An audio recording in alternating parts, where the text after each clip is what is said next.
Hello అండి. Welcome to తెలుగువారి రుచులు. ఈరోజు ఈ వీడియోలో నేను క్యాప్సికమ్, టొమాటో, ములక్కాడ ఈ మూడిటి కాంబినేషన్‌తో కర్రీ ఎలా ప్రిపేర్ చేయాలో చూపిస్తాను. కర్రీ కోసం నేను 4 క్యాప్సికమ్, 3 టొమాటోలు, 3 ఉల్లిపాయలు, 2 ములక్కాడలు తీసుకున్నాను. వీటన్నిటిని సన్న ముక్కలుగా కట్ చేసుకొని పక్కన పెట్టుకోవాలి. కర్రీ కోసం స్టవ్ ఆన్ చేసుకొని పాన్ పెట్టుకొని అందులో ఆయిల్ యాడ్ చేసుకొని కట్ చేసుకున్న వెల్లుల్లి, పోపు దినుసులు కూడా వేసుకొని ఒక నిమిషం ఫ్రై చేసుకోవాలి.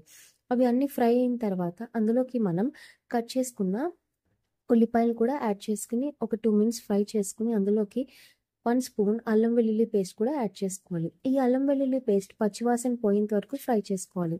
తర్వాత అందులోకి కట్ చేసుకున్న క్యాప్సికమ్ ముక్కలు కూడా యాడ్ చేసుకొని ఒకసారి మిక్స్ చేసుకొని అందులోకి మనం కట్ చేసుకున్న ములక్కాయల ముక్కలు కూడా యాడ్ చేసుకొని అంతా కలిసేటట్టు ఒకసారి మిక్స్ చేసుకోవాలి.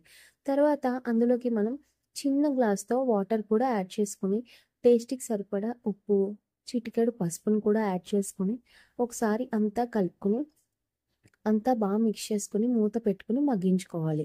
ఈ కర్రీని మధ్య మధ్యలో కలుపుకుంటూ మూత పెట్టుకొని మగ్గించుకుంటూ ఉండాలి.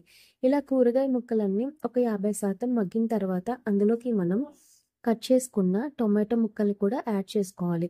ఈ టొమాటోను, క్యాప్సికమ్ ముక్కల్ని అంతా కలిసేటట్టు బాగా కలుపుకొని మూత పెట్టుకొని మగ్గించుకోవాలి. ఇలా 5-10 మినిట్స్ మధ్య మధ్యలో మూత తీసుకొని కలుపుకుంటూ మగ్గించుకుంటూ ఉంటే మన కర్రీ రెడీ అయిపోతుంది. లాస్ట్‌లో కొంచెం కారం, కొంచెం ధనియా జీరా పౌడర్ కూడా యాడ్ చేసుకొని ఒక 2 నిమిషాలు మగ్గించుకొని దింపేస్తే మన కర్రీ రెడీ అయిపోతుంది.